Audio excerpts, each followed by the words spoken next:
What's going on? How are my fishy friends doing today?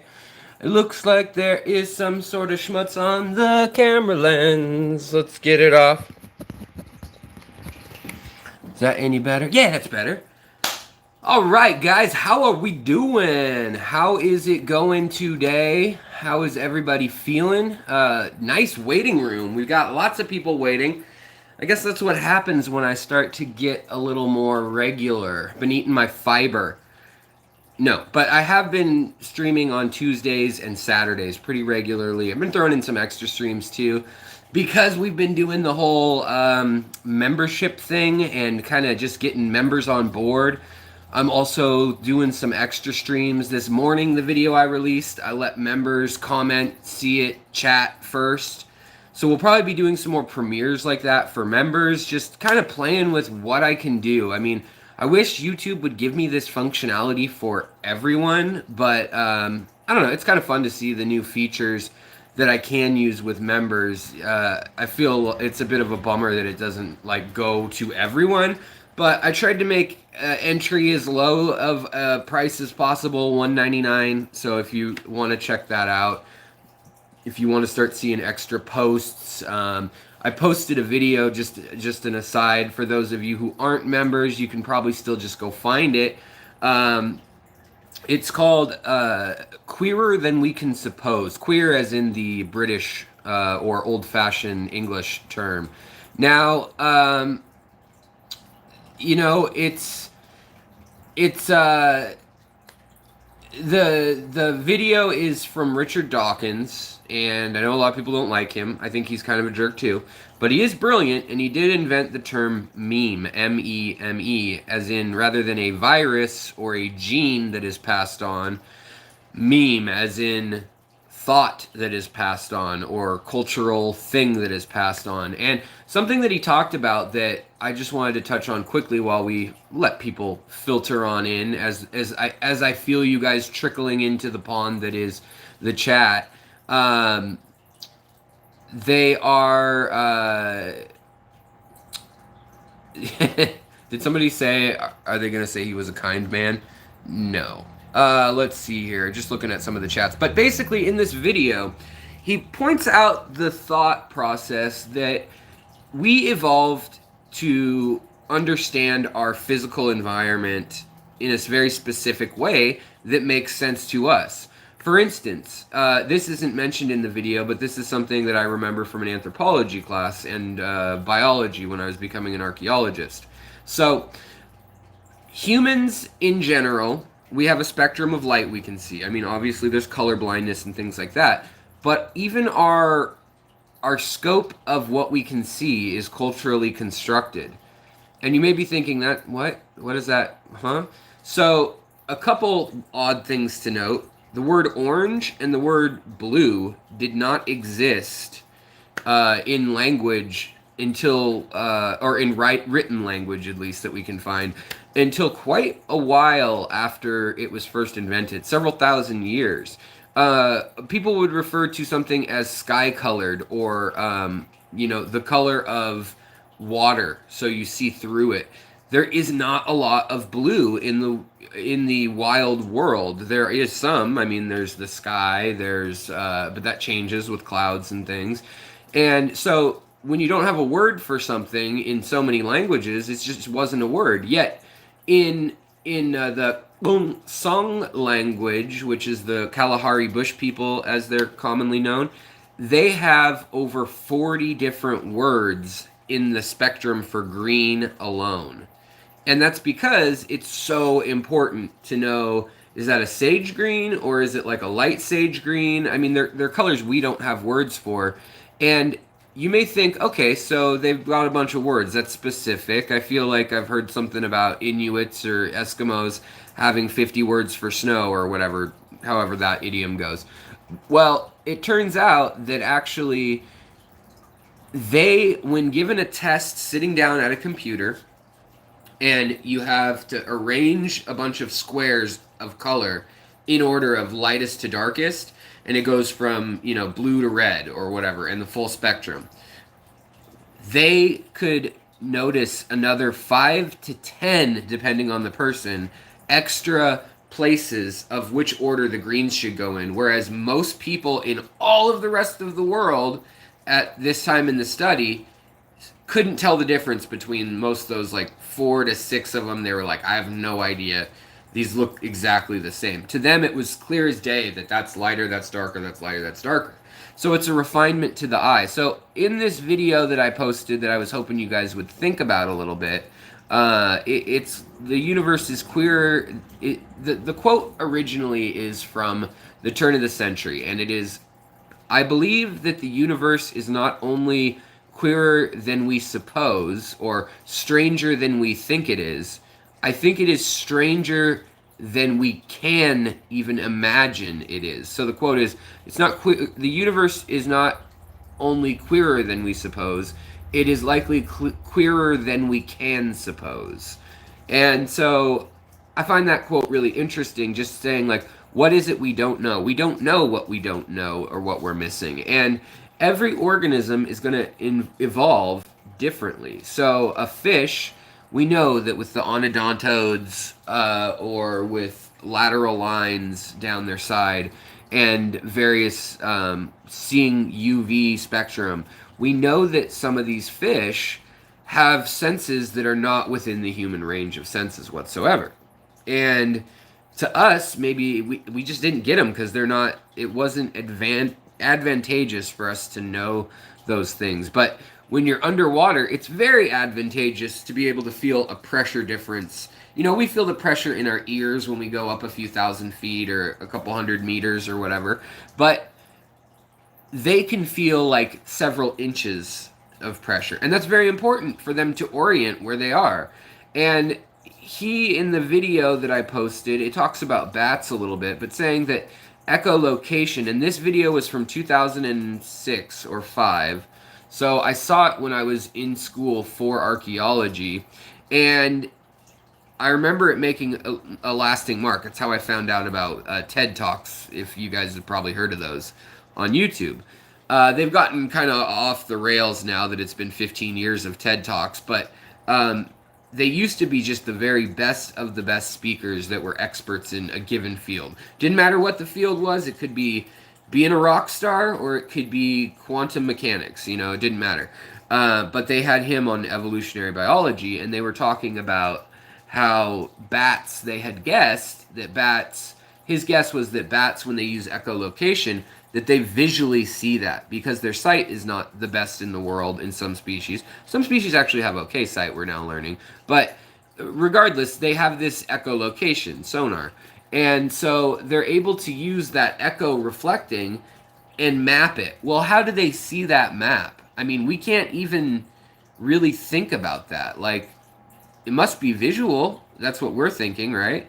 So his supposition is that perhaps bats see color textures. Maybe they see color gradients. So if a surface is bumpy and sharp, they might see red. And if it's soft and smooth, maybe they see blue tones. And then they see it 3D mapped, because they have, binocular hearing. So it's an interesting thought. Fish, we know, see UV light, and so sometimes the patterns that us humans see on fish, and we think, boy, that's a pretty fish, it may not matter at all to some fish. Other fish can see that color. Maybe orange is the color that species just sees, and the reason they see it is because it's a protein or a nutrient, or in the case of Postiliata family, so endlers and guppies, they know that orange on a wild guppy, the females know, that's a male who has access to beta-carotene and omega fatty 3 acids. So he must be eating lots of bugs. He's either a good hunter, he's either quick and nimble, or he's got like the hookup on the bugs in town. And so they want to mate with that. So then you get more and more orange dots or black dots. Same with the other way, which selection of the tail having a black dot so it looks like an eye. There are a lot of fish that look like they have an eyeball on their tail.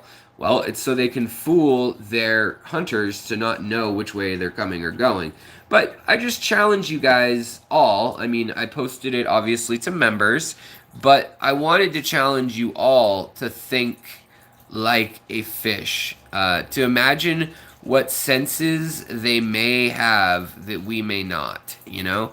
Let's say hello, do some roll call, scroll through the questions here, and then we'll hop in on talking about colorful nanofish. Okay, Cichlids 23. Ridual Singh, how's it going, my man?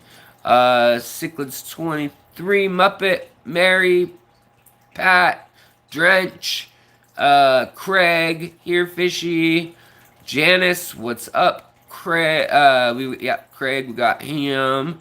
Let's see, what are y'all talking about in the chat before we got live? Oh, you got some dwarf frogs, huh?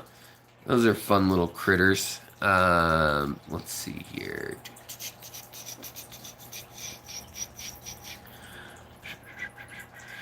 Jamie, what's going on? Ooh, got a longfin Oscar at the fish store. He's just a little baby.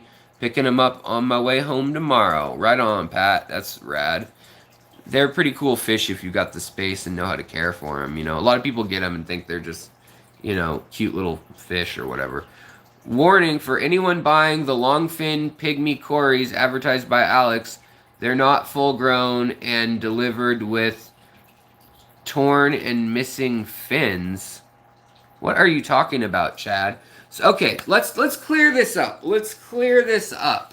So, the video that I have on the blue awesome little cories that I love, you know, I'm gonna skip all this chat because this I've been dealing with a couple knuckleheads for like 3 days now, and they just need to chill out. Need to totally chill. And in full transparency, let's talk about it real quick. So I made a video called "Is it a new a new strain of Corydora found?" Found. And so I got these Corydoras from Aquatic Arts. Now they're advertising them as longfin blue leopard cories. And they're very small right now. So, they're not overpriced. I mean, they're cheaper than the longfin peppers I found other places. So what I did was I went and I contacted so I looked up where they were from. Then I went through my Rolodex of folks I know, and I called up the transshipper that I thought brought them into the country. So I got a hold of them, and sure enough, they were importing those fish into the country. So I talked to them. They told me that where they were collected and that they were F2 or F3, I believe. So I found this out after the fact, and after I posted that video. So that video was like a 10-minute video off the cuff unboxing. I still think they're awesome little fish.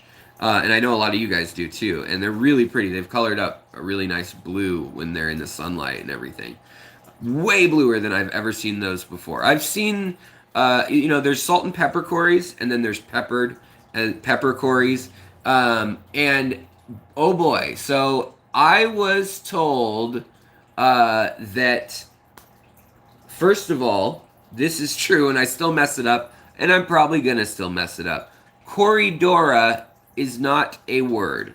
Corydoras, with an S at the end, is the word.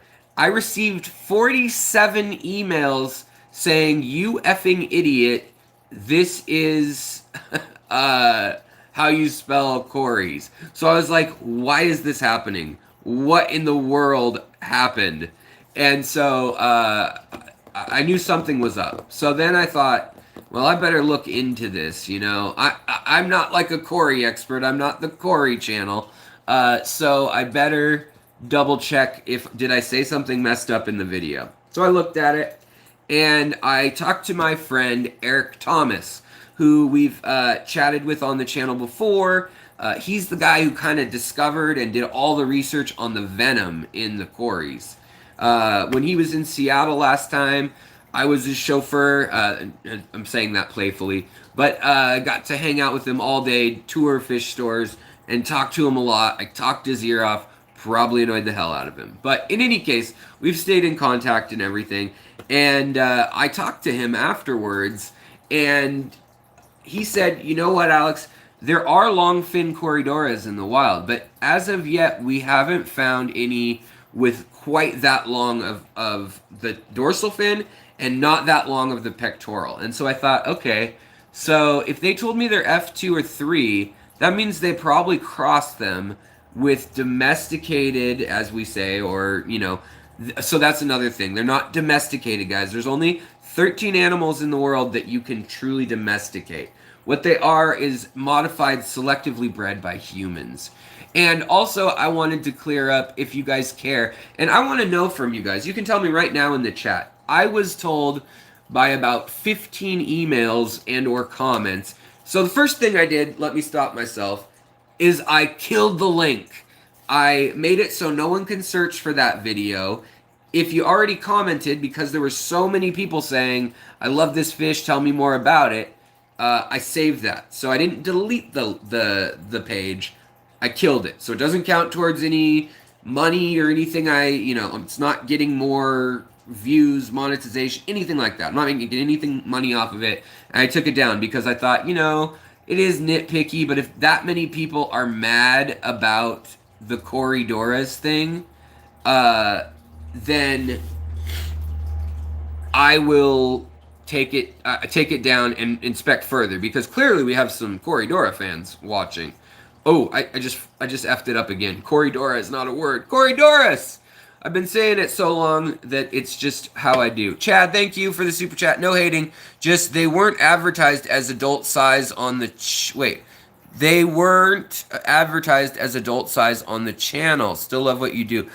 Chad, I said that they were a small form, a pygmy form. I don't know if it's pygmy, dwarf, whatever you want to call it, when it's a human caused thing or a variant from a locale.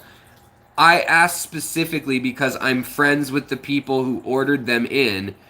I asked for adults. They have some younger ones, they have adults. And they know the people who bred them here, the F2 generation or F3 generation here. They know the people who are breeding them going forward are based right near them. This has nothing to do with Aquatic Arts posting anything oddball, really. This is me speculating on where they came from and doing research, finding from the transshipper saying that, yeah, they came from the Parana River. Looks like Piranha, but it's all A's. Parana River. So then I get message after message after message. I counted 137 private messages on Facebook, Instagram, or also my number got out. I mean, my number's around, obviously. I've given it to a lot of you folks if you need help. But I got 7 text messages specifically saying, you need to take it down. You are selling fish and profiting off lies. That fish does not exist in the wild. Whoa. So, one, I'm not making money off of... I'm not selling those fish. I said I would like to breed them, though. So maybe someday I will sell them. Also, right in the middle to the end of the video, I say, guys, I don't know. This doesn't have a CW number that I know of. I need to do more research. I like doing a lot of research, and I don't have any on these guys yet. I just have what someone told me. So, that's pending. Let's wait and see. So most people, I guess, just didn't watch the video all the way through. Which, when I'm enraged, I guess I don't do that either. I like to judge and then whatever. But the act of contacting me, like, I must have really made some people mad. So I do feel bad that they felt upset by this. But the problem was, found out from Ian Fuller and Eric Thomas that this link was, somebody actually downloaded the video on one forum, like off of YouTube.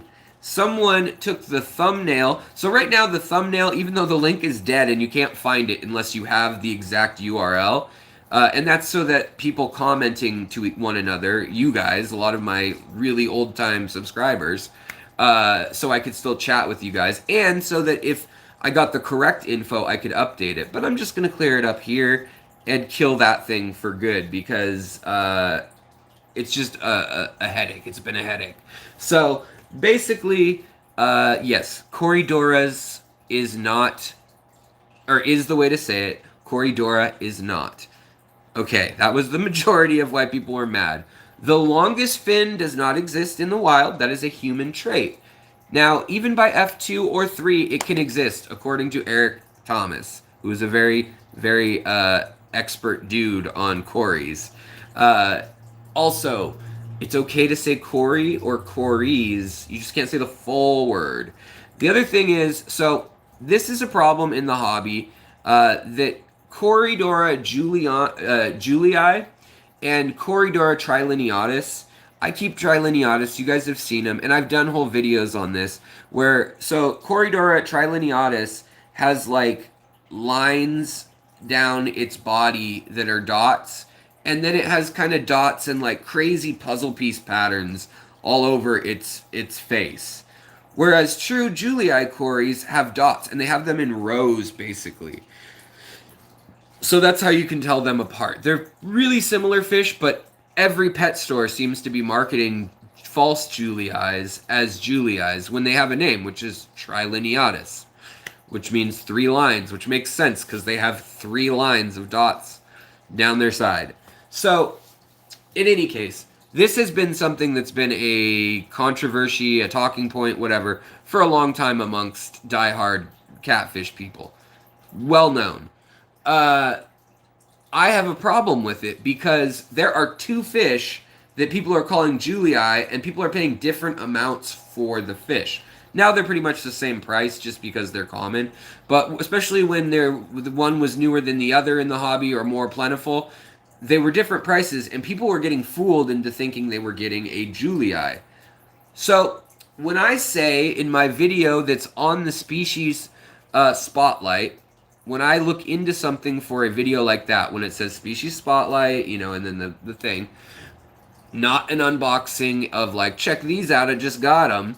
But on the long video, I show you guys Venezuelanas Corydoras, which are the orange and black or kind of blue ones that a lot of you guys like too, the orange and blue ones. So also, they're called orange Venezuelan Corydoras in the trade. I had so many people telling me, there's no such thing as an orange Corydora Venezuelan, or a Venezuelan orange Corydora. Oh, I didn't say the S again, guys. See, old habits die hard. I'm sorry. If you guys want to unsubscribe because of that, Chad, they are full growns. The one I have are full grown. I asked because I know who bred them, and I know who imported, or I know who's selling them at Aquatic Arts. They have hundreds of them, and they can select certain ones for me. They have 2 different batches in because they're popular.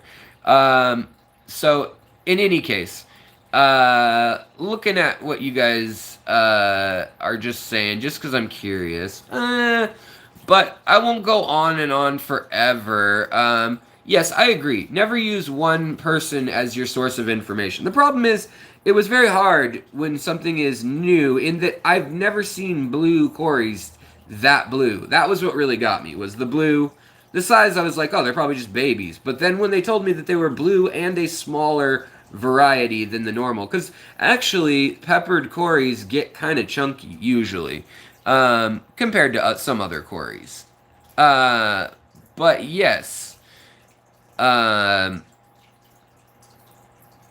Let's see here. Well, thank you, Jamie. I appreciate it. And Muppet, thank you too. Fin damage, I don't blame on Alex. I was just sharing my experience. My wife bought them for my birthday.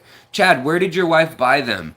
Because I have a very specific group of them from Aquatic Arts. If she got them there, I will bet you anything they will refund you if they had damaged fins when you got them. Because that's just how they roll. They're good people. They will probably give you more than you bought. So, in any case, yeah. Oh, so if you got them from Aquatic Arts and they had messed up fins when you got them, they're going to hear about it. So you send me some pictures, Chad, and I will get you a refund and then some. I promise, because that's not normal. But in any case, so that's the first bad thing I've heard about them other than their shipping prices. So that's why that really upsets me, because, you know, I stand by the people that I support. I've been supporting them for going on 3 years now as friends. First for no monetary gain, and now the monetary gain is they send me free fish. So I got those rainbow shiners for free when I bought all those other fish on that unboxing. So in any case, so those fish, talked about that, but I got a lot of like, you need to cancel your channel, you're a liar, blah, blah, blah, blah, blah. I don't know. Corys aren't my specialty. I'm still probably going to say Corydora instead of Corydoras. I'm sorry. I know the Latin names of like 500 plants and of 500 fish, and little things like that are going to get messed up. I'm sorry. It's just how it is on my channel. This is not the Corydora channel. But I just wanted to clear that up. That's why I took the video down. Some people were upset. They were like, hey, where'd that video go? I wanted to show my friends. Well, it got taken down because it wasn't correct. When I find out something's not right in my video and I talk to the experts and they're like, yeah, that's not right, I take it down. But then having to hear about it for 4 more days afterwards, after I killed the link, ooh, it kind of just grinded my gears. And I wasn't going to say much, but yeah, that frustrated me. Also, because I went out of my way on this one, not to talk to Aquatic Arts, but to figure out who sent them here to their breeder, who's local in Indianapolis. So Aquatic Arts didn't have anything to do with my supposition of their size. That's me talking to the variant and the collection point on the Parana River. Okay. So, now that we've got all that out of the way, I just wanted to let you guys know why the video is gone. The other thing about that, which was a bummer, and, you know, yeah, Bear's Face. I love Corydoras, and when I'm fairly well versed in Corydoras, and when I start to really get into them, I called them Cory or Corydora, and people in Facebook groups would freak out. Yeah, well, you should see plecos, killifish, rainbow fish. I mean, you shouldn't even call them killifish. You should call them by their Latin names. That's the other thing on this channel, guys. I'm going to call them what you guys know them as, unless another fish exists. So, like, here's a good example. The clown killie versus the rocket killie. Most people now know it as the clown killie, the little Liberian killifish. Now, I could call it by its Latin name, but that doesn't mean anything to most people. If I do a species spotlight, I'll mention it, but I don't refer to it throughout the video as that if it's had a trade name for 50 years. Rocket, I think, makes more sense than clown, because clowns are freaking creepy, and rockets are freaking cool. But, and it looks like a rocket with a little flame coming out of its tail and everything. But in any case, I'm going to refer to things as I hear you guys, as I hear the trade, referring to them, unless it is conflating an animal that already exists, like the Julii thing. That's where I think that's a big problem, because, 1, people are getting swindled, and 2, it's messing up, you know, it's just confusing. It's confusing things. That's gone on a lot with rainbow fish as well. So, like, the Gertrudii Aru2s and Aru4s, versus calling it like a Gertrude whitefin or, you know, whatever. So different parts of the world, though, do call different fish different things. We've got emerald dwarf Rasboras versus they had another name, which was emerald dwarf Danios originally when they first came out. And then now they're called erythromicrons, which is their Latin name. And that's usually what they're listed by on a lot of places. Although you still see emerald dwarf Rasbora. Same with celestial pearl Danio. They've been called galaxy Rasboras also. So those are confusing because they get the species and everything wrong, you know? So I can understand clearing that up or trying to be consistent with that. But I'm going to tell you guys, for instance, the orange laser Corydora, the green laser Corydora, the black. Well, actually, there's like 3 or 4 black Corydoras. There's there's Schultzi, and then I think there's an Adolphi. I'm not sure. I don't know. I don't want to say more wrong stuff. So just trust me that after talking to Eric again, there's like 3 or 4 species that have melatonistic versions of themselves. Now, some of these are man-made, like in the Aeneas Cory, they have wild black versions. They're darker colored. So the green Cory, the bronze Cory, or emerald green Cory, the bronze Cory, the green laser, orange laser, I'm not sure about the red laser, but then the orange and blue Venezuelan, or the orange and black Venezuelan, and the albino, most commonly the albino Cory, and the black Schultzi, which is actually an Aeneas. I don't get that one. Maybe you can clear it up, Chad. But they're all the same fish. They're all Corydora Aeneas with different collection points or different modifications due to humans, one or the other. But I'm going to call it an orange Corydora from Venezuela, if that's what everyone's calling it, because to me that's simpler than saying Aeneas. No, not the one that is the bronze and green one, but the orange Aeneas. No, not the orange laser Aeneas, but the actual one. No, not the one in captivity that was an emerald green one that now has an orange colored more for long, whatever. There's too much that gets monkeyed with. So, in any case, I'm not answering any more Corydora emails about that video. The link has been killed, and it has said on the thumbnail, investigating further. Please ignore all my commentary since several hours after the video was up. And not to be a douche, but basically, that video was doing pretty good. It actually had like 2,000 views. People were interested in it, and that's why I was actually like, ooh, I need to make sure that that's all right, because I said most of it after contacting first Aquatic Arts, then I made the video, then I contacted the other people, just being curious, because I said in the video I'm going to do more research, figure out where this came from.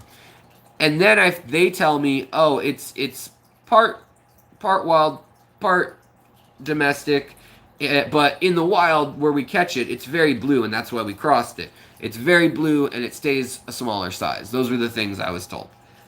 But then when I responded with that information in the comments to several people, including the people who run several forums on Corydora, then all hell broke loose. And so the link got, my video got posted on the Corydora forums, several of them, with the original thumbnail from the first 9 hours, and with the actual video, which the link was technically alive if you copied and pasted it, but you could not search for it. It didn't show up when you go on my channel. So, needless to say, I'm done talking about it, but that was frustrating. Let's talk about tiny little fish with awesome color. I hope nobody feels wronged by that video, and I commit to always telling you guys once I figure out what the heck is going on if I get something wrong. Things change a lot in the fish world. I mean, Celestial Pearl Danios, CPDs, don't call them CPDs, that's not their name. Don't call them Galaxy Rasboras. I know what you're talking about either way. I'm going to call them Celestial Pearl Danios, or CPDs, for short for that. But no other fish that I know of is called the Galaxy Rasbora, so I don't really care. It doesn't confuse that many people. But yes. So, alright guys, let's talk about little fish. Let's talk about little fish, baby, all colorful and crazy. Let's talk about red ones and the blue ones, translucency. Let's talk about fish, baby. Alright, so, yeah, let's not sweat the small stuff, guys. I try my best. I'm a one-guy team. I'm doing this as a hobby. Now, if you guys, when you pay, that's when I really do feel like I really do need to When I find out something's wrong, I need to tell you. I did that before the channel was monetized too, but now that you guys help me pay for my fish room, I really feel obligated to do that. So, yeah, that's another part of the membership. But I appreciate you guys giving me the support. I try. When I find out new info, I'll bring it to you. When I'm wrong, I'll take it down, or I'll put a big disclaimer on it. But yeah. Let's see here. And Chad, get with me. If you send me stuff on Patreon for sure, then you can probably get my Facebook, right? Get with me on Facebook, or if you've got my phone number, because I've usually given my phone number out to my newest phone number I've given out. Since I've had the phone I've given it out to everyone on Patreon. So hit me up. We'll figure out what's going on with your Corys. Send me some pictures that I can forward to them, and I guarantee you I'm going to get you more Corys. Like, I'll frickin' buy them, but I won't have to.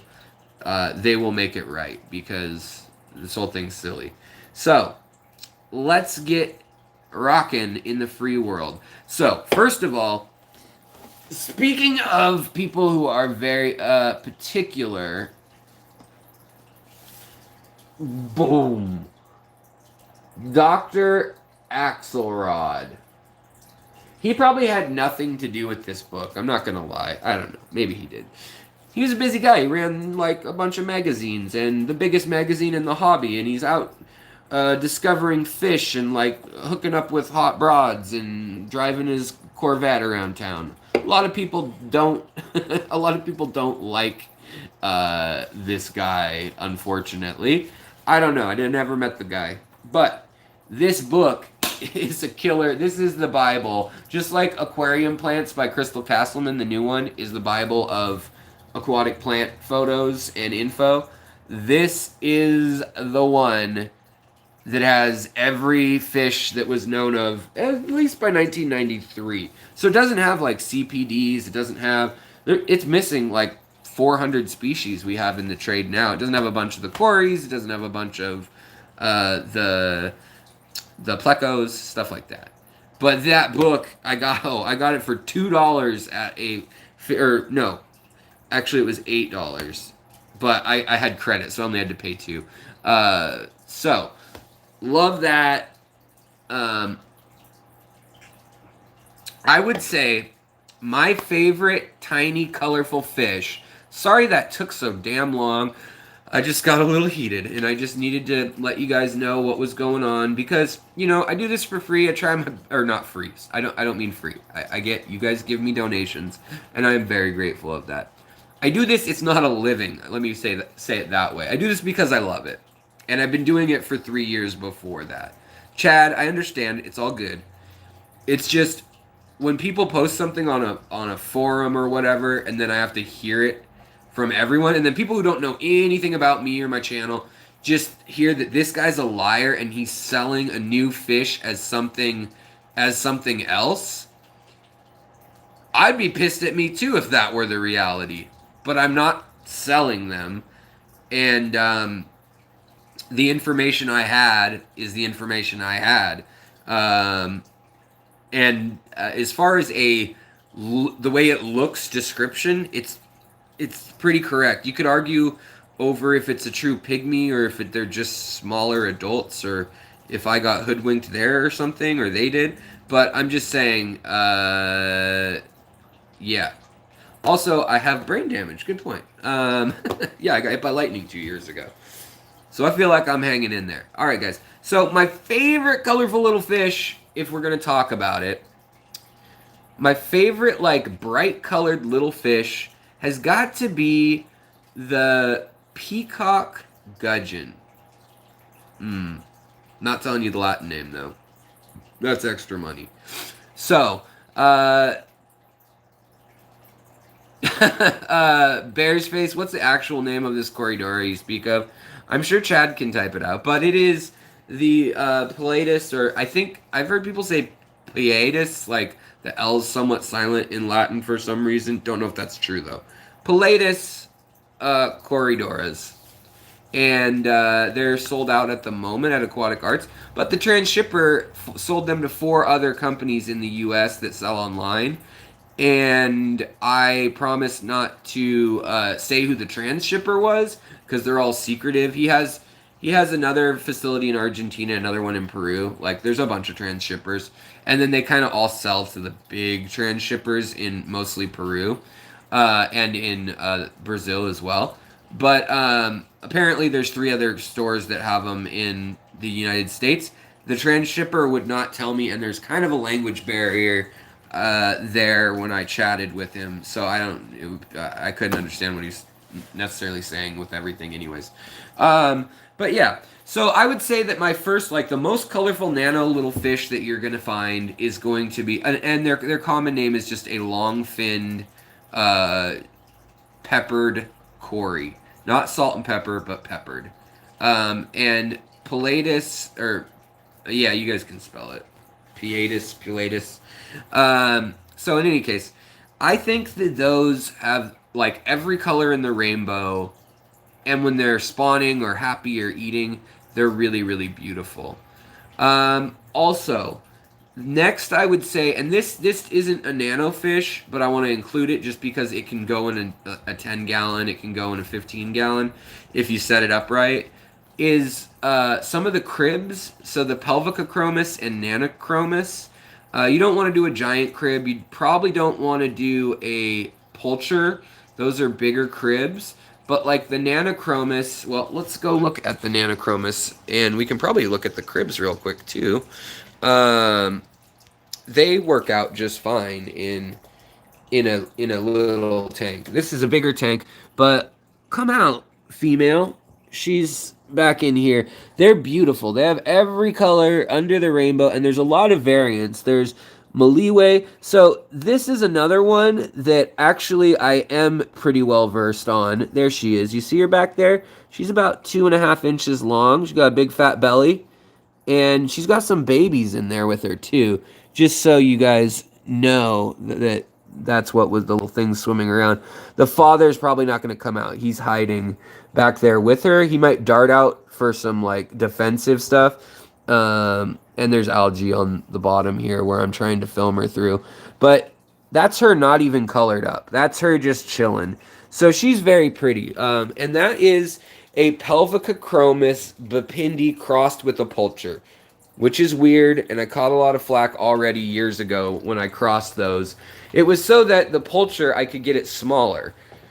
So I could get a smaller pulcher with the full color of a bipindi or a Nigerian red. So as far as, oh, it just hit the deck. The Nanochromis, they look very much like a crib, but they are longer. They're much longer and skinnier, so they can reach like 3 inches, I suppose. Mine are about 2.5 and a year old, about, I would guess. Oh, hiding in there. And they have this funky eyeliner. But when they spawn, they have every color in the rainbow. But yeah, they have a bright fuchsia eyeliner. So those are my shout-out cichlids, because they're just so great. They have so much personality. If we're talking about personality in a little fish, they're killer. So the other thing about those, Mridul, man, I'm saying that wrong. Mridul. You gotta tell me phonetically how to say that properly. I know I'm saying it wrong, brother, and I'm so sorry. But in any case, yes, there is a Ludwigia inclinata in red in the back. There are about 8 kinds of Ludwigia in here, and then there's Ludwigia exlacustris right here, and then there is Ovalis peach right here, peach variegated. There's Ovalis gold over here, Mayaka. Then we've got obviously Kabamba furcata. So yeah, there's a bunch of colorful stuff in here. I would say though, if you have little fish and you want to make them stand out in your tank, ideally don't put clown barf gravel that's neon, black light gravel, and every color plant in the world, unless you just want like a psychedelic mess of color like I did here. This would not win any aquascaping awards because I have just thrown every color on the canvas in fish. But you can see here I have some of my favorite nanofish of color. Nanofish of color, I think, is how they like to be referred. I'm not sure yet. Ooh, where is the Nicea? The Nicea right here. This is the variegated gold. It's hard to see. Live streams have terrible color, by the way, and they pixelate. But that's that. And then the peach one is up here. And then there's actually some gold at the base of it too, down under here. Phonetics, Mriddle, or Mridle, is it? I don't mind. It's a hard name to say sometimes for me even. Or just switching the I and the R is fine. Myrtle? Myrtle? Murdule? Man, all right, I'll get it right someday. We'll have a you can teach me. We'll have a lesson. We'll Skype or something, because I just feel bad. I mean, I know my name's hard to say in certain languages too. Alex, they say Aurix, so it's all good, and I don't care when they say it, honestly. But you know I love you, brother, even though you don't live in Connecticut. You live in Maryland. So let's see here. The next one that I would have to say that I really like as a nanofish of color is these orange ember tetras. Now, if you feed them a lot of protein and omega-3s, as well as, I mean, they need to be omnivorous too. Yes, there is, everyone's asking about the plants. Yes, there is mini butterfly of 3 color varieties in here. There is lime, there is red, and there is, there's pink and orange, actually. Orange has another name. It's like sunset or something. But yet again, I don't know. The names with plants, especially like Bucephalandra or Bucephalandra, named after Alexander the Great's horse, Bucephalus, or Bucephalus, you know, I don't know. Everyone says Boos Boos. That's what I'm going to say, even though it's like Buche or Bucha. Not going to say it. So this substrate, by the way, is going to be Amazonia, ADA Amazonia 2. And then it's also Fluval stratum. It's sand and gravel, and it's probably only 2 inches deep. It could be deeper, but it's doing fine. It's got sand for the first little while. This tank's as deep as this part, actually, the way the seams are. And then it's a mix of sand and gravel filled into here so that I could set any stones. There's actually a bunch of stones in this tank. And I guess you can't see them. They're all covered by moss now. But they've got that. And then the Eco Complete, there's a layer mixed in with that layer. Then there's some pebbles and Fluval stratum, which is more inert. It's not actively putting out ammonia. And then there's the ADA on top for about, I don't know, an inch. So it's kind of a lasagna, but it's not a deep substrate bed like you would see. And that's because underneath here I have another 6 gallons of water going through biological and mechanical filtration. So I'm not too worried, especially with the plant load. I could get some better color and size out of these plants, but I don't need that either with this tank at the moment. But yeah, so ember tetras, feed them well. They come in very poorly colored usually when I see them at stores. And usually you can color any one of them up unless they're really far gone. But yeah. Let's see. Did you have fish in there while you added the ADA Amazonia? I did, and it did not kill them. No, no, definitely not. I cycled the tank, as you should. I cycled the tank for 4 or 5 weeks, and then put plants in right away. But then I didn't put anything other than a couple guppies in immediately, and then after that, I put the Amazonia. Now, if I do add Amazonia to a tank or any active substrate, what I do is I will take out the existing stuff very slowly in scoops and maybe have a gravel vac running with it in my other hand and have like a pot ready like right here. And so then I get it out. It doesn't cloud the water column too terribly. I turn off the filter or any power heads. And then when I replace it with new ADA or any sort of active substrate, I put in like a cup at a time. I put my hand over the cup, you know, don't need the gravel vac anymore. So I put my hand over the cup and I just kind of work it out in here after I've thoroughly rinsed it under in a colander or you know, like a meshed screen like you would for pasta. If you don't know what I'm saying by colander, I know that word is a weird one in some other parts of the world. But yeah, after shipping, these fish do look pretty haggard. Hello, honey. Hello. My wife is home, folks, so I'm just saying hello to her. Another great fish, while we're over here at this tank, they're not super colorful, but when they are happy and spawning, or if they're feeding, like in a little feeding frenzy in their school, these are called jelly bean tetras. And they will color up super bright with a yellow and green body and then translucent kind of tail with that bright orange, and they'll get yellow on the tips. And yeah, they're really great fish. They're quick. This is full grown for them. You can see that yellow kind of shining.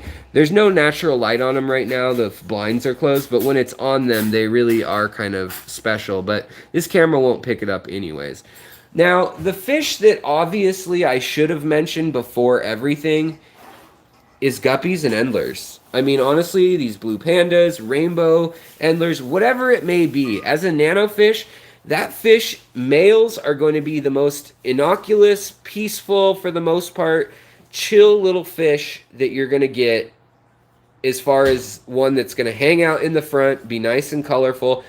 And it literally now, due to breeding, has come in every color of the freaking rainbow. So it's a great fish. I mean, I know it's a common one. It's one that's been around forever.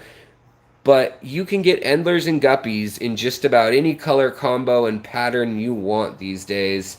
It's pretty amazing. Purple and metallics were some of the last frontier, and they started working with metallics. Now, metallics in fish, the silver in fish, is caused by iridophore.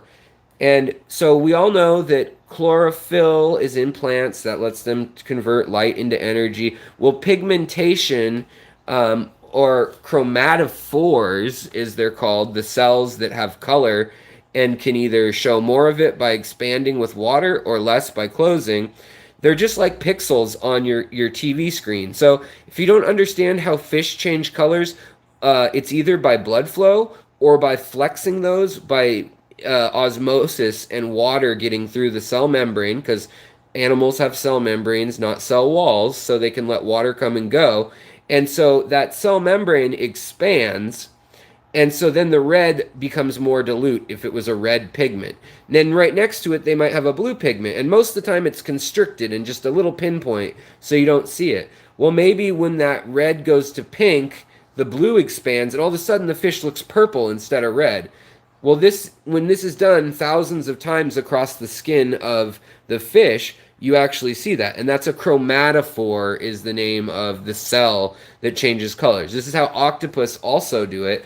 They have multi-layers of semi-translucent cells that they can flex in tandem and in patterns. It's insane. It takes a lot of computing power, neurologically speaking.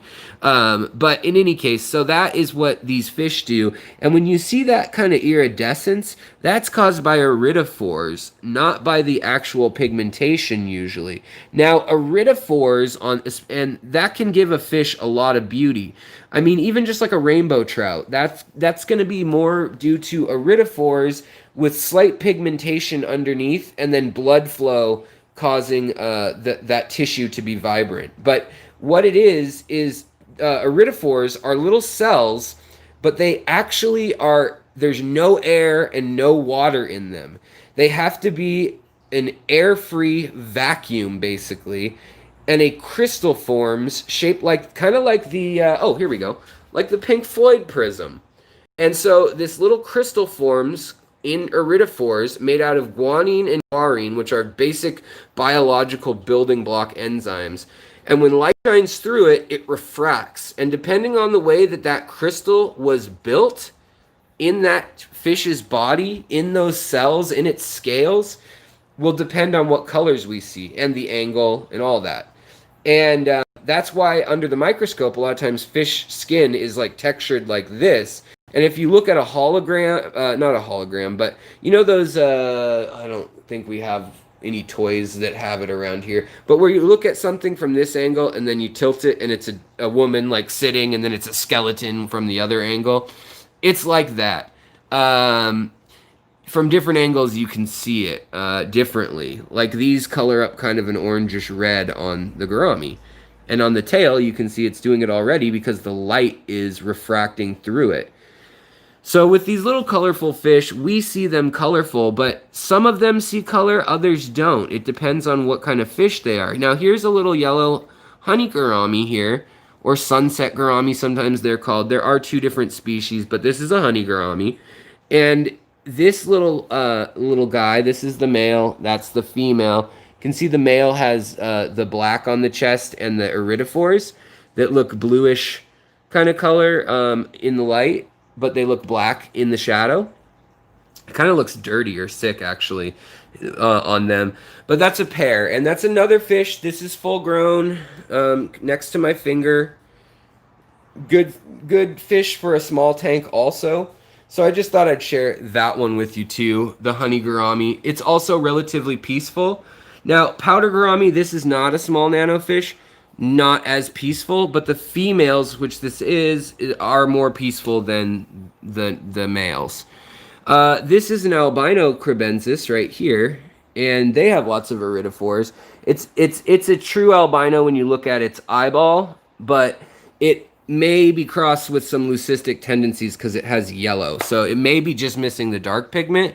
But it is, its organs are albino. So I have a whole video on that, but you can be an albino internally, and that means that your soft tissue is albino, albinistic, I should say. So here, we'll try to sneak up on it. Of course, it hides again. But the nanochrome, or the nanochromis, they're a great Central African river fish that likes neutral water, and they spawn.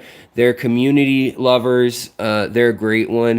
And then we have Bickford pencilfish. They're a great little fish. Lots of different pencilfish that are about 1.5 inches.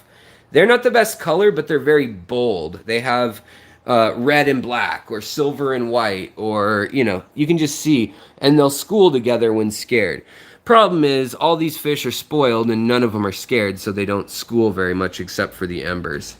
So if you notice that, there's nothing wrong with putting the fear of God into your fish a little bit. You don't want them to have a heart attack and be stressed to the point where they get sick, but you could want them to at least keep an eye out. Like, put something like that gourami will make them keep an eye out, or an angelfish will make them keep an eye out. Some angelfishes will get nippy, but as you can see here, here's the female. I know there's some bad glare right now. We're not going to stay at this tank long, but also here we've got the glow light tetra with that beautiful red stripe. Lots of iridescence going on there. Very nice. And then I love these, even though they're not super colorful, they are super interesting.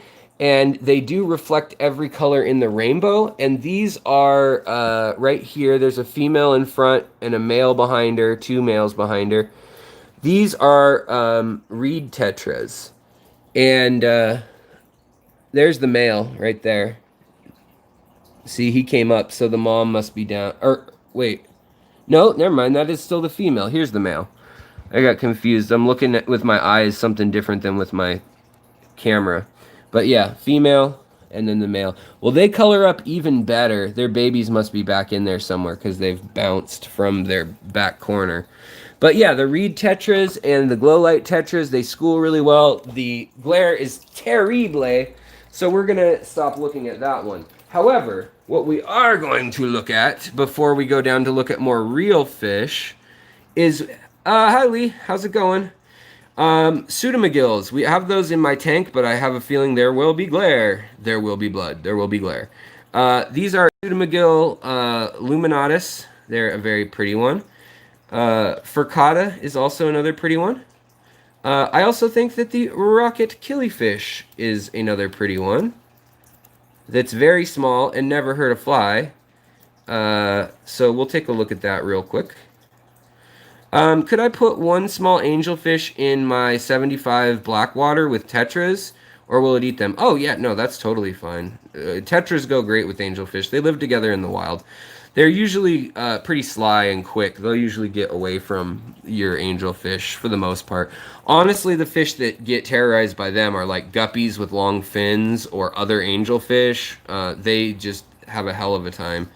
But these guys, known as clown killies, why aren't they called rocket killies? Look at this. It looks like a frickin' afterburner on a striped rocket to the space moon.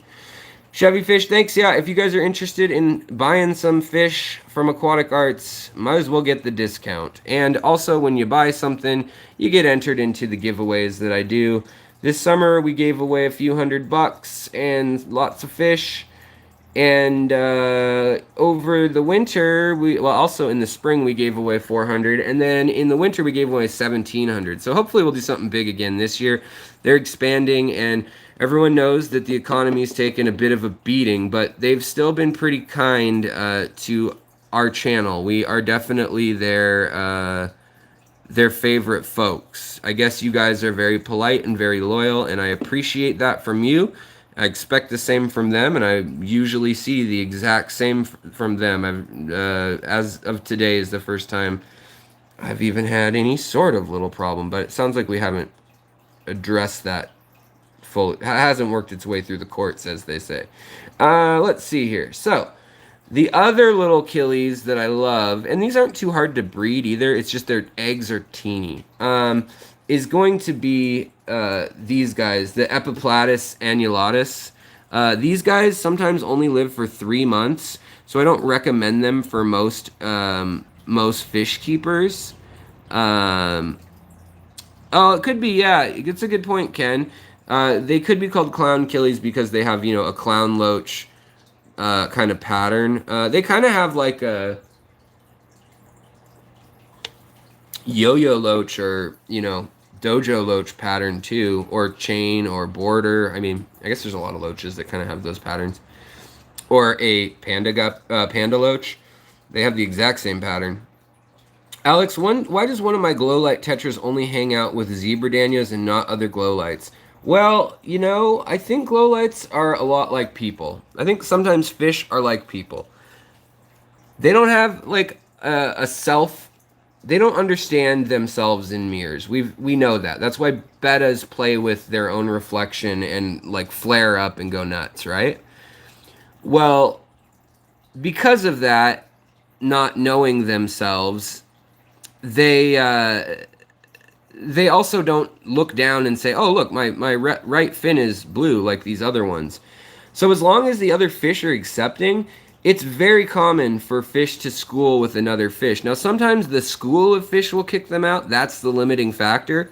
But I've had all sorts of little strays join schools. Like my reed tetras.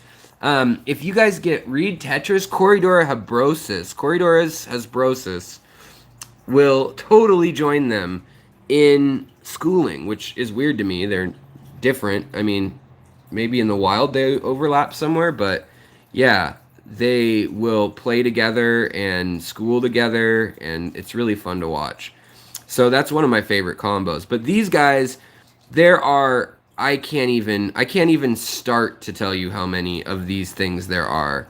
So these are killifish, and I'm not gonna put these in a class where most people should get these. Interesting.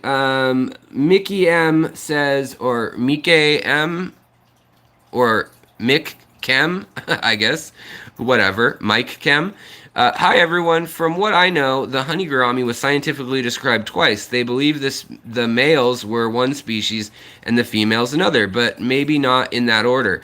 That's interesting. I don't know anything about that, but it could be. And the other thing that I know that's very similar to that is the Danikin Aquatics. Thank you so much. We've got our first channel member edition today. I really do appreciate it. I hope nobody feels obligated to do that, but I really do want to do a good job for you guys, as I do for all of you. But I'm going to try to, bump it up a little bit, what we share, behind the scenes, and anything that I think is cool and pertinent to fish that I'm reading, I want to pass on to the subs and do some chats that are just for you guys, especially as we reliably seem to have, near 100 folks in the chat at a time and 400 or 500 coming or going every live stream throughout the course of an hour or two.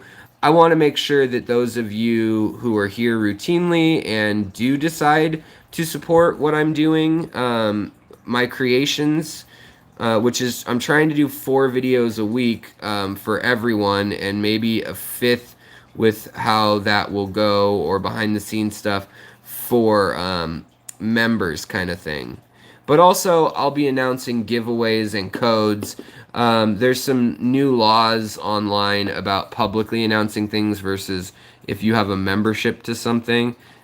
So yeah, check out this though. Some of these crazy killifish are just beyond amazing. So really cool. But we'll get off that subject, because other than this is a nice killifish that you can keep. This is I think this is the Australis. Let's see. I can't confirm that, but the Australis looks really similar. How are you able to colony breed multiple nano species without them predating on one another? Jerry Morris. Let's go downstairs and take a look at that. Woo! Dr. Pepper always fills you up, sometimes lets you down. When they don't sponsor you, when you've been drinking them since the cradle. Okay, so let's take a look here at a little... oh yeah, let's see here. I see you guys. I see what you said here, Fishy. Free Geo Cesarma crabs for Alex from Aquatic Arts for this stress. Then I get the video I want.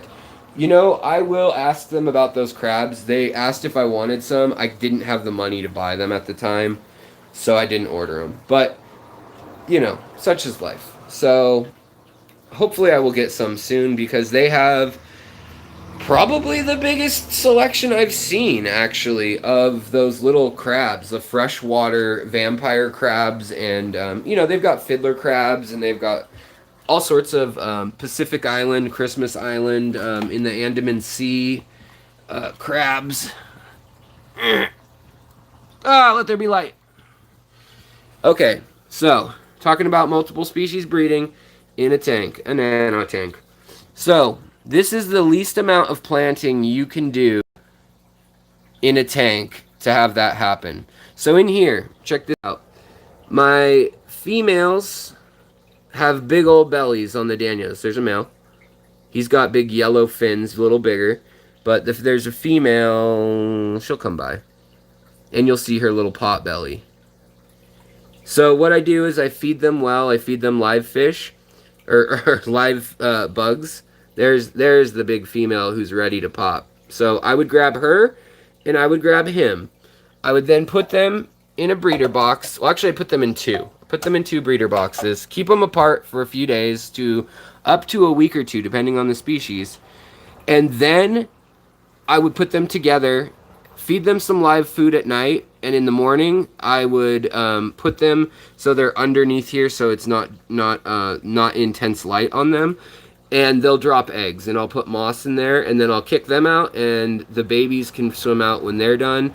And half the babies get eaten in a colony situation with most nano fish, if not more, and the other half learn to hide up in places where there's lots of stuff. Like Sawassertang's a good one, moss is a good one. You do you on picking what you want them to hide in, but also water lettuce or red root floaters, any of those things work pretty well at disguising the fry. Now, so that's one species, and that's not just leaving the colony be. This is a smaller tank, 17 gallons. So on top of that, I've got a billion shrimp that spawn in here or reproduce. And I also have a live bear. Live bears are easy to get to reproduce, so there's live bears. You take your pick of what live bear you want. So I put live bears in there. Then if you put some cories in here, some little teeny cories, just like get 5 of them or so. Make sure you get like 3 females, 2 males, something like that. And I mean, ideally a 20 gallon, 20 long with like 7 to 10 of them is way better.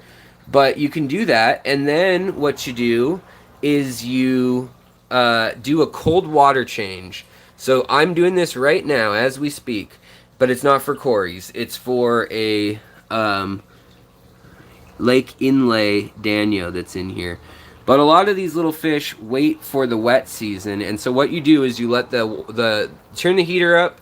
I try to always have, I think there's 2 tanks that don't, have a heater that has a thermostat that can be changed, a heat that can change the heat. And so I will start them off at like 78 and I'll work them up to like 82, 84.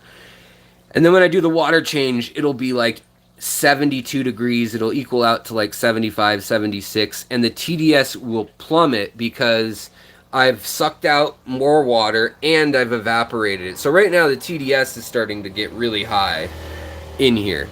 But you can also see, look at all these little, these are Malua caridina, and then there are also some gold nebula shrimp in here too. They kind of, the gold nebulas are a little more independent. They have white stripes on them, and they come through and they basically just take whatever they want from the Malua shrimp. And the Malua shrimp just reproduce so quickly that they don't care. So yeah, all the plants are really the ticket. I mean, I've seen people spawn Tetras in a tank with Oscars, literally, in like a 75 gallon, when they just plant the heck out of it. Here's another tank. When you have a big tank, or a 40 gallon, you know, a bigger tank, right here, those are all baby angelfish right there. You can see them all on the Nymphea, or on the Taiwanese lily. So they've already hatched, and they're a couple weeks old now. They still have their yolks, but there's probably 150 of them. And that's mom and dad right there. They're guarding them right in the tank. So the other folks that we have in here in the same tank, and these aren't even nano fish. This is an assortment of fish we're showing you how to breed that can be colorful and pretty. So then you pick something like right here we got a peacock gudgeon. But we've got caves, okay? So I've got caves for them and cracks just in the rocks, as well as PVC pipes in their built-up mound. So that allows them to swim in and out of there and spawn. So not only do I have the angelfish spawning, I have the peacock gudgeons will spawn. They'll spawn in tubes that are pretty much at an angle, like at a, I guess it'd be a 15 degree or a 87.5 degree, whatever you want to call it, angle. And they'll spawn. And then also guppies will spawn if you've got enough floating material for them. And lastly, in the corner, as you guys probably saw, I had bettas spawning in this far corner. And bettas are another one that I wouldn't consider a nano fish, but they can be nano compliant, if you know what I mean. So I really like them. They're fun. And yeah. So I think there's, yeah, here we go. Here's a peacock gudgeon right here. Hold on. This is cold water though. So I have a video on how to breed multiple fish in a 10-gallon tank or a 15. I've done a bunch of videos on that actually, because my favorite system is taking a male and a female, dropping them off in a shrimp tank overnight, fishing them out and then waiting for a month or two and just seeing what eggs hatch. That's a great way to do it. And honestly, that's the point here. So I've got these tanks that are ready to go with different shrimp in them. And so I put some scarlet Bettas, which are a beautiful little fish. I put them in this little 2.5 gallon. And now we have scarlet Bettas babies. So this looks to be like it's going to be a male. You can see some striping on it. Very small still. Hey, Father Fish. Welcome, Lou. And then the other ones are, it's hard to tell if they're male or female. But sometimes, believe it or not, on the youngest of the young, when you have Bettas, sometimes the youngest of the young are the ones you can sex first, because they have the eggs developing from a very young age, if not birth. You know, they have the cells that will turn into eggs. Now this water's only 68 degrees, so everyone's a little sluggish, but we've also got the green jade neocaridina shrimp in here, and they're doing their thing as well. Over here, we've got some snails and stuff. I don't think anything took other than some fish here. Aquamate, welcome to the channel. We have a second member added for the day. Thank you so much. Everyone counts. Everything counts in large amounts. So, in the words of, who is that, Depeche Mode? And here we go. Here's some little rice fish who I've just been keeping in here. I've overfed them. This is plant debris that needs to be vacuumed out, just because with a biological filter like this, little sponge filters, this stuff will just break down into ammonia and cause more snails to be born. So I had spawning mops in here though that were full of that junk. You can see it on them, and that's because of the hold on a sec. These pseudomagills, which are another great little nano fish of color, right here. So they don't look that great in this lighting. This is the worst time of day for lighting, but I know this is when a lot of people are available. Also, but yeah, they've got that beautiful blue eye. The males have a fin that they can stick up like a flag, and they do this thing that looks like it's out of West Side Story where they like duct tape their hands together. It's actually like that Michael Jackson Beat It video, where they duct tape their hands together and they fight in a circle with knives. They like do this little like twirling thing to show off like who's bad. Ding ding ding ding ding ding ding ding ding ding. I really want to do a remix to that if they wouldn't threaten to kick me off YouTube for using the music. Also, ruby tetras, beautiful little guys. These are my secret weapon. If you guys have seen these in my tank, and you know, if you're OG on the channel, if you've been here a long time. Also another great nano fish while we're looking at him. Gobies. Now, I'm going to call it nano. It may be 2 inches long, but it's as skinny as all get out. So, love them. They come in every color of the rainbow, different species. Stiphodons are kind of the smallest and most diverse species. The females aren't always the most incredible looking ones, but, you know, you gotta still love them for putting up with their flamboyant husbands, right? Father Fish, thank you so much. Upgrading to Fish Fam member. I appreciate it, sir. We've got a wise man amongst us here. Father Fish, check out his show every morning at before times that you knew existed. If you're on the West Coast, basically just stay up. He comes on at 5 a.m. our time on the West Coast, 8 a.m. East Coast. But he has a fine gathering of people from all over the world, from Australia to the Himalayas to Lee Wilcox, who's just in a continent on his own. So, yes, great crowd. And a lot of the folks here are a part of it too. So yes, that's not a real time. I agree, Frank. I catch it when I stay up. Especially since I hurt my ribs, I've been catching it a lot lately, and it's a lot of fun. So another great fish. This is an endler, just because we looked at guppies before. Rainbow endlers are another great one. Let me get some proper color on these guys so you can see, like, okay, this is a nano fish with good color.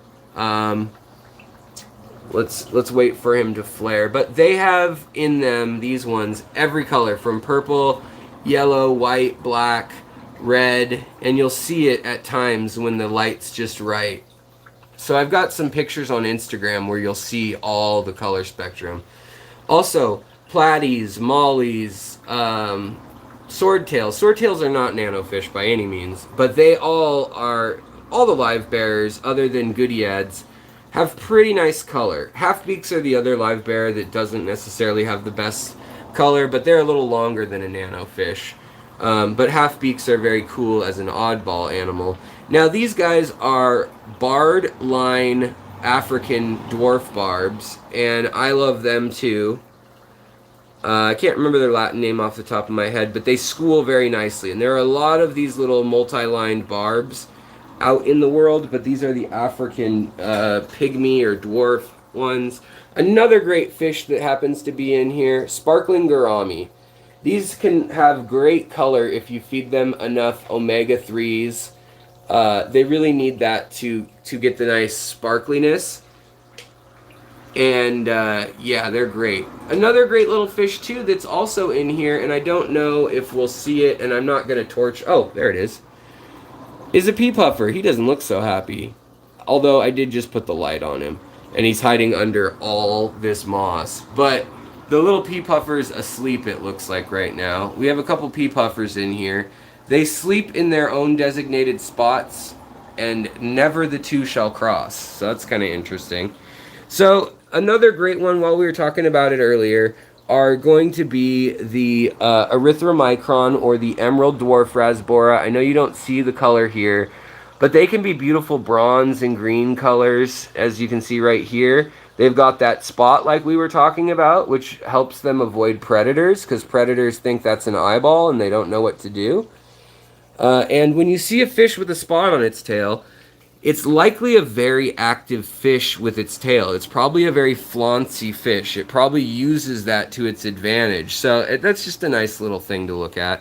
And then along with them in here, you can see that all the little endlers are showing off. These are also rainbow endlers with lackluster color, showing greens and blues and yellows rather than purples and reds in them. They are a bit shyer than CPDs or Celestial Pearl Danios. I would say that you can mix them. They do hybridize, but getting the eggs to survive, and then the hybrids, which don't have as good of a mortality rate, to then be raised up is even harder. And then after the fact, them actually spawning again, I don't know if that happens at all, and I haven't heard from a reliable source that you can do that whatsoever. But I have had them hybridize when I tried really hard to get them to in my tank. But it was a lot of effort, and I got like two that grew up, and that was it. And I can raise dozens usually. Also, another nice little fish are these daisies, blue rice fish. Right now we've got a lot of stuff on top of the tank for the babies, which I don't know if you guys can see them, but there are baby fish all throughout here. Yeah, can you guys see them up here? All those little baby fish are just chilling. So all my tanks that you asked about, Jerry, I try to spawn multiple layers. So I try to think of, cories for the bottom, or loaches, or some sort of catfish, autocinclus. Then I try to think of something for the middle. Then I try to think of maybe a cichlid, a checkerboard cichlid, or maybe a scarlet Bettas, or a blue Bettas, a Malaysian Bettas, a black tiger Bettas. I like the Bettas. Also, we've got the Elasoma pygmy sunfish. Those are great. I love them. They're cute. And they're fun to watch. Down here's those cories that caused so much controversy over on the Cory forum. And right now, with this angle, they don't look very blue, do they? remember when I filmed it, I had the shades open. I mean, you can see the blue that does show up. It's on the gills right there. Their whole body lights up like that when they're eating or active or playing. And then look at the size of the fins on them. Have noticed, though, that my blue dreams are not so sure about them. My blue dreams have decided that they're going to head for the hills. They're going to stop up here. And any planaria that I seem to have had that was bold enough to roam around this tank in the day, for the most part, is gone already in a week. So that's nice. I like that. And then the panda loaches, they're getting more comfortable with the cories. Panda loaches, I've never seen them hurt anything. They are not a colorful fish, but they are so vivid, adorable, and they are so charming that I would have to say they're one of my favorite nano fish that are quirky and adorable. Now, they do lose their color as they get about 1.5 to 2 inches in their full adulthood, but it does take a good amount of time for that to occur. Let's see. Oh, by the way, here's one of those orange Venezuelan cories that I was talking about. This is the worst angle for color. Let's see if I can scare him this way. Nope, I scared. Oh, maybe. So that's considered the orange and black cory from Venezuela. That's the Venezuelanus Corydora, but it's actually Corydora aeneas. And then the collection spot is from I believe the Orinoco, but I'm not positive on that either. I can't remember off the top of my head which river it's from. Maybe someone else in here knows. Let's see here. Baby panda loaches are adorable. I love them too. Yet again, really having a lot of greenery in your tank will just make things like shrimp and your nano fish of colorful means just really pop. Now, these are Samfong Rasboras, also known as Samfongzi Rasboras. They were thought to be extinct, and I hope you guys can see that some are red in the back of their tail, and some are bluish sage colored with some yellow and gold.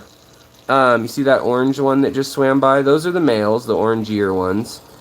And Samfongzi is Somphongsi,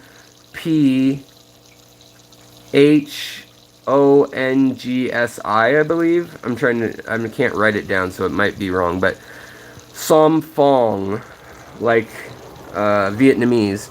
They're from Thailand. They're oh, look, we've got a little goby showing his or her head. It's a female there. That's a female Palawan riffle goby.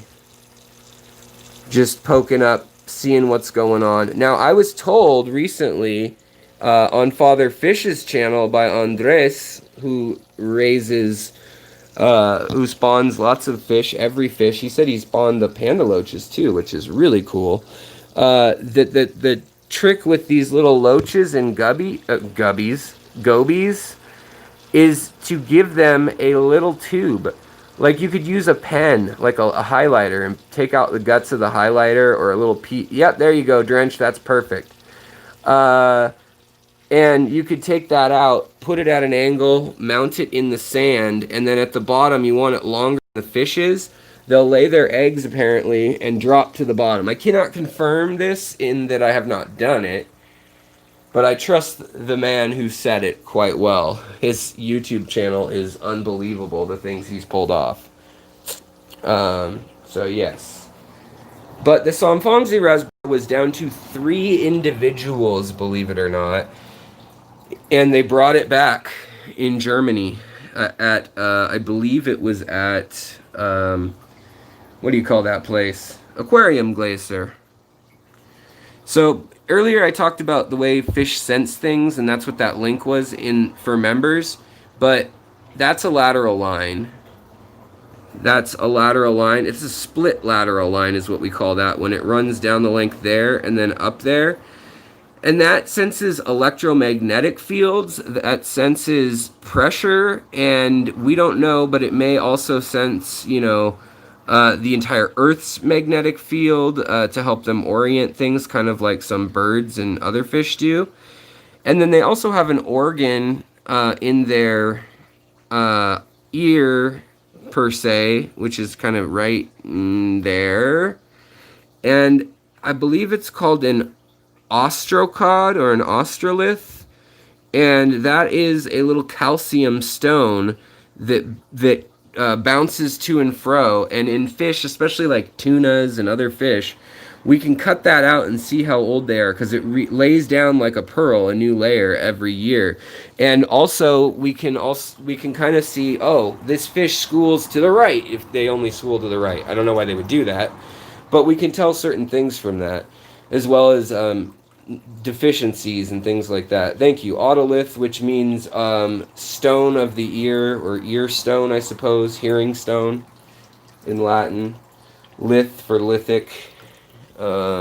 Like Paleolithic or Megalithic or Lilith Fair, Lithic Fair. That's better than Lilith Fair.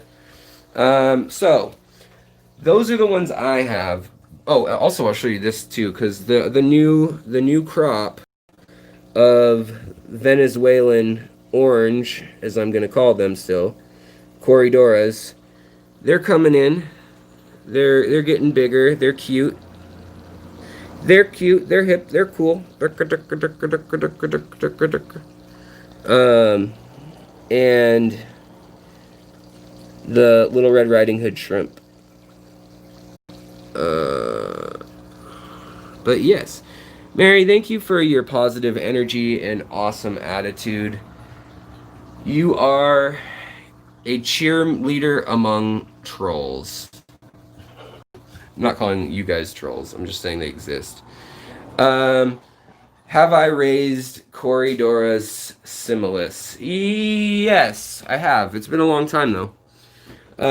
When I was a teenager, I was really into Corys. I was all about Corys. And a man named Ian Fuller had a website that was kind of here. Oh, wait, hold on. I'll be quiet, but I want you guys to see maybe some color on, of course. These poor fish are so shy. Also, lemon pleco. That's a small fish, but figured I'd show it to you while it was sitting there like a big doof. But I was trying to show you the Nanochromis. There's another Nanochromis called Transvestitis. That's a pretty one. And then there's one called a Teglisi. That's another really pretty one. But this is Nanochromis consortis. And, oh, if you were curious, even though they're a little bit bigger than nanofish, the blue fish in here with that red purple tail kind of thing going on, well, one will swim up in a sec. They hide and then they come up and splash at the surface. Those are, here we go. Here's one right here. These are Cochuse Tetras. Now there's also a whole array of little teeny Rasboras. So you've got your neon red Rasbora, you've got your Phoenix Rasbora, your strawberry, your exclamation point, your harlequin, your lamb chop, purple lamb chop, your SB, that's ESPI. You've got your Axelrod Sundad Danio. It looks like Danio, like Sunday or Sundad Danio. It's instead of Sundanio. I thought it would just be Sundanio, but there's some sort of naming going on that I don't get there. It was done by Herbert Axelrod, so go figure. It's kind of effed up. But he named the blue one and the green one, got named after him, and the red originally. And I was like, come on, you can't name all the little Rasboras coming out at the end of his life, but someone honored him with that. So yes, yes, Daramavir Singh, welcome. I'm glad you like this tank. Hope you like the community. Welcome to the community. You're over in the pond in the UK. Well, that's just I mean, I could skip a rock to you from here in Seattle. I'd have to, you know, go by way of the Pacific, but please join us again. I really appreciate it. David, great point. Kubota Rasboras. There's another great, beautiful green Rasbora. I just had those downstairs. but I sold my school because I attempted to breed them. I bred them 2 years ago quite a few times, and then decided that they were too much hassle and I don't want to breed them again. Because they're just really teeny. Now, the one that I like the most out of all those teeny Rasboras are the blue Sundadanios or Axelrod blue. They're known as micro Rasboras or I don't know why they go by Danio sometimes, but I like the blue ones and the green ones quite a bit. The red ones have a lot of clear in their body. They almost look like smaller, if you can believe it, versions of these Ember Tetras. But when colored up in very tannic water, they are orange and red, like a blood red, and it's a very nice looking fish. Uh, but the Kubota is a nice green fish. And of course, the neon green tetra and the neon blue tetra, amazing fish. The cardinal tetra, another amazing fish. There's a reason they're everywhere, and right now, they actually culled a whole bunch of ponds of them in Southeast Asia, thinking that there wouldn't be a market because of Schmovid, Sch19 happening and traveling the world. And they have to plan for these species 3 to 6 months before they hit the market. And so they go with a safe bet, or they decide we're not going to put the overhead into taking care of them, or maybe the farms just weren't open. And then everything has to get traded to transshippers in either Singapore, Hong Kong, or Taiwan, or Japan, America, in Florida, or San Francisco, or LA, New York. Mostly Florida, though. In outside of Lakeland or Bradenton. Is it Bradenton? Bradenton? Oh, outside of Tampa, on the East Bay of Tampa. Yeah, strawberry Rasboras are nice too. The Phoenix I like the most because they have 2 ring patterns on their side, like a strawberry or a chili Rasbora, but they turn peach, pink, orange, and then magenta between all those colors. And when they eat, they kind of light up. When they spawn or when they're like kind of flirting with each other, they really switch it up and start doing some cool color strobing kind of things. Another great fish, if you just like shiny fish that have kind of that iridescent look, I recommend, some of the blue eye signifers or Pacific fish, as well as the Aru 2 is my favorite of the Pseudomagil Gertrude. But there's also the Pseudomagil that we looked at downstairs, the Luminatus, that kind of orange and red one. And then that one used to be known as the Pascal, and now there's some debate whether the Pascal or Pascal rainbow fish, I might have said Rasbora, but rainbow fish is the same thing as the Luminatus or not. So they're working it out. They're arguing. Everybody's always right in this hobby until they're not. And so, again, about the Cory thing earlier, things change too. So if you see a video that's 4 years old, 3 years old, don't assume the person doesn't know what they're talking about necessarily. Look into it. It may be that they have that they've changed the name. So same with those cribs that we were looking at over there. Those cribs, actually, yes, Norman lamp eye killies are another great one of the blue eye Pacific fish. But yes, and pretty much any killifish has some nice color usually. I don't know why that is. Probably so birds will think they're poisonous since they live in puddles frequently. That would be my guess. But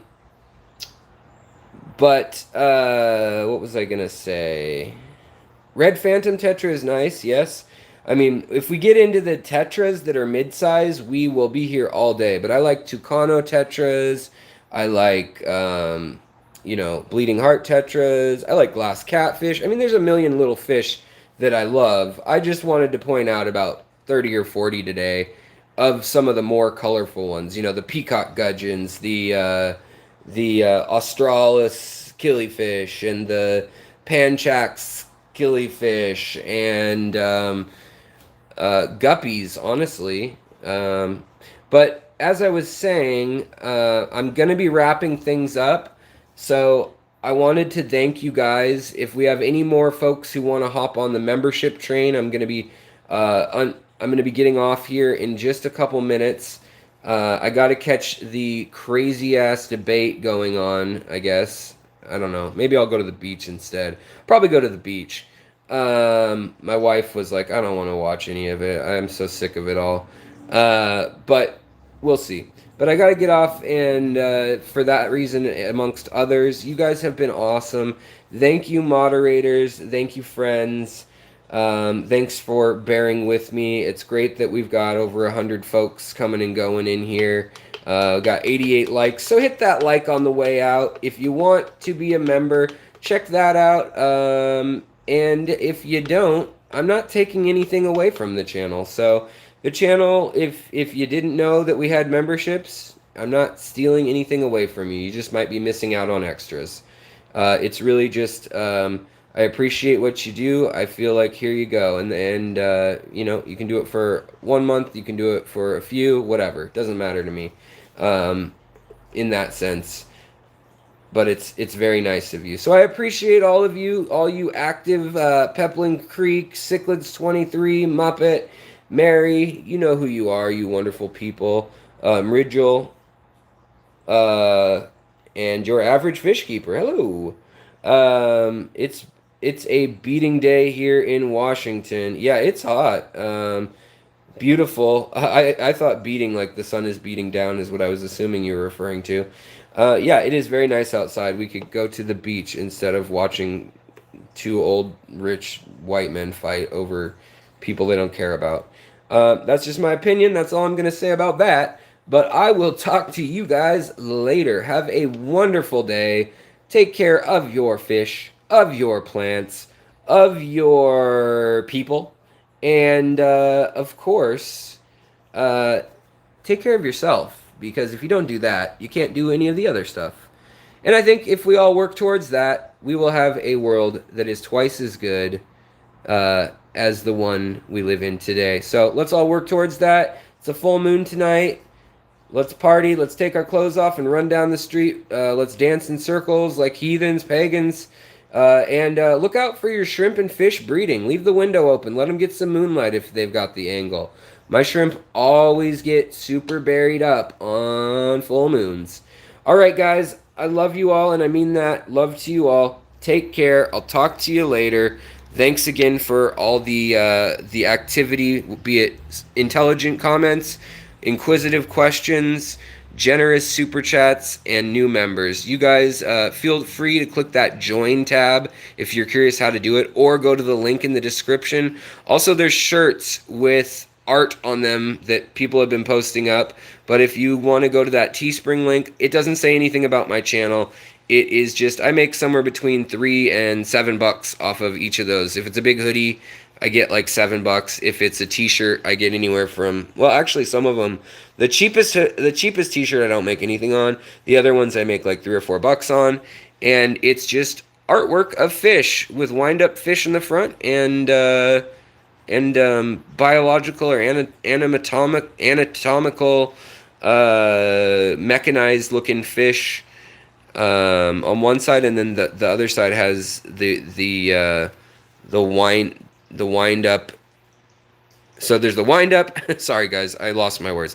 Wind up steampunk, and then we've got the biologic ones. So if you want that, if you dig that, check it out. Take care, guys. Have a good day. Swim on.